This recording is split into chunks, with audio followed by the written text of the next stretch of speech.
कभी सोचा है दोस्तों, अगर सुभाष चंद्र बोस 1947 तक जिंदा रहते तो क्या भारत का बंटवारा होता? क्या भारत की आजादी अहिंसा से आती या फिर बंदूक से? आज हम बात करेंगे उस शख्स की जिसने इतिहास नहीं पढ़ा, उसे लिखा, जिसने गांधी को सम्मान दिया लेकिन कहा अब बातों से नहीं बंदूक से आजादी मिलेगी। मैं हूँ रूट्स ऑफ भरत और आज हम समझेंगे सुभाष चंद्र बोस, वो क्रांतिकारी जिसे इतिहास ने आधा बताया। एक बचपन से बगावत तक, a genius born with fire.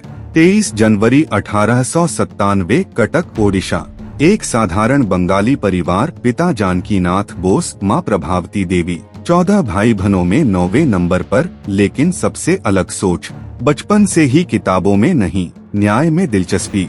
गुरु ने डांटा तो बोले आप मुझे नहीं समझ सकते, यानी उस उम्र में भी वो सोचते थे अलग।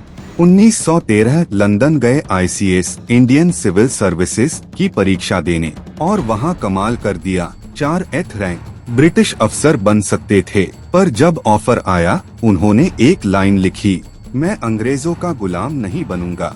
यहीं से शुरू हुआ Subhash Chandra Bose the rebel journey. 2 Gandhi और बोस, एक ही लक्ष्य, अलग रास्ते। 1921 भारत लौटे, गांधी जी के असहयोग आंदोलन से जुड़े, भीड़ में जोश देखा, लेकिन उनके भीतर सवाल उठे, क्या सिर्फ अहिंसा से आजादी आएगी?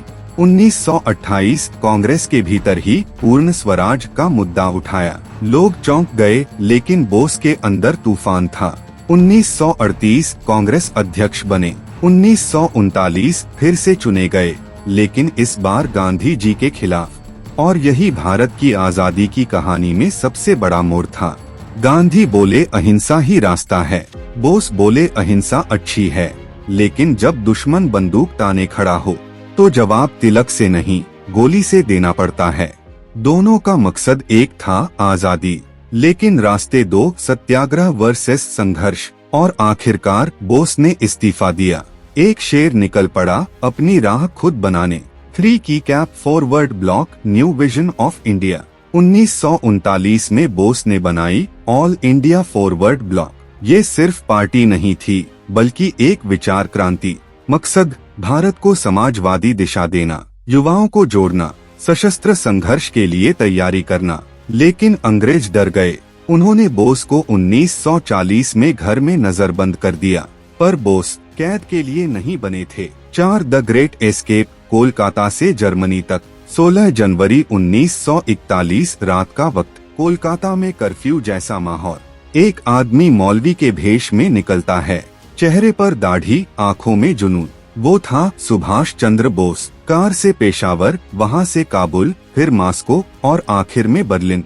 यह मिशन इतना गुप्त था कि ब्रिटिश खुफिया एजेंसियां महीनों बाद जान पाईं। जर्मनी में हिटलर से मुलाकात। बोस ने कहा भारत को आजादी दिलाने में मदद चाहिए। हिटलर ने कहा असंभव है, पर बोस ने ठान लिया, जो असंभव है वही मेरा रास्ता है। 5 जापान की ओर, the rise of Azad Hind फौज। 1943 बोस पहुँचे सिंगापुर, जहाँ पहले से मौजूद थे रास बिहारी बोस और ईना, इंडियन नेशनल आर्मी। अब कमान थी नेताजी के हाथों में, और उन्होंने दिया वो नारा जो आज भी हर हिंदुस्तानी के दिल में गूंजता है, तुम मुझे खून दो, मैं तुम्हें आजादी दूंगा।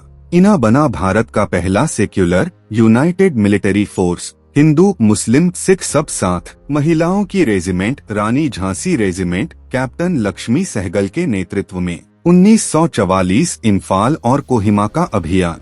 पहली बार भारतीय भूमि पर तिरंगा फहराया गया। अंग्रेज सन्न थे, ये तो हमारे ही सैनिक हैं, जो अब हमारे खिलाफ लड़ रहे हैं। 6 ईना ट्रायल्स, अंग्रेजों की सबसे बड़ी भूल। 1945 युद्ध खत्म, बोस गायब। ईना के 3 अफसरों पर मुकदमा, शाहनवाज खान, प्रेम सहगल, गुरबख्श सिंह ढिल्लों। लेकिन ये ट्रायल अंग्रेजों पर उल्टा पड़ा। देश में बगावत भड़क गई। कलकत्ता, दिल्ली, बॉम्बे, हर जगह भीड़ गरज उठी, नेताजी अमर रहें, ईना जिंदाबाद। यह वही पल था जब भारतीय नौसेना ने भी विद्रोह कर दिया। ब्रिटिश समझ गए अब भारत पर राज करना संभव नहीं। ईना हारी थी, लेकिन भारत जीत गया था। सात रहस्यमयी अंत 18 अगस्त 1945 ताइवान विमान हादसा, नेताजी का निधन। लेकिन सच्चाई अब भी सवालों में घिरी है। 3 आयोग बने, रिपोर्टें आईं, कोई ठोस सबूत नहीं। कई लोग कहते हैं वो रूस में थे, कुछ कहते हैं वो सन्यासी बन गए थे, लेकिन जो बात पक्की है वो ये कि नेताजी कभी मरे नहीं, वो विचार बन गए। 8 नेताजी का असली योगदान बियॉन्ड हिस्ट्री बुक्स। 1 भारत की आजादी को सिर्फ अहिंसा से नहीं बल्कि संघर्ष और बलिदान से जोड़ा। 2 ईना ट्रायल्स ने जनता को एकजुट किया। 3 पहली बार दिखाया कि हिंदू मुस्लिम सिख साथ लड़ सकते हैं। 4 जय हिंद सिर्फ नारा नहीं, राष्ट्रीय भावना बन गई।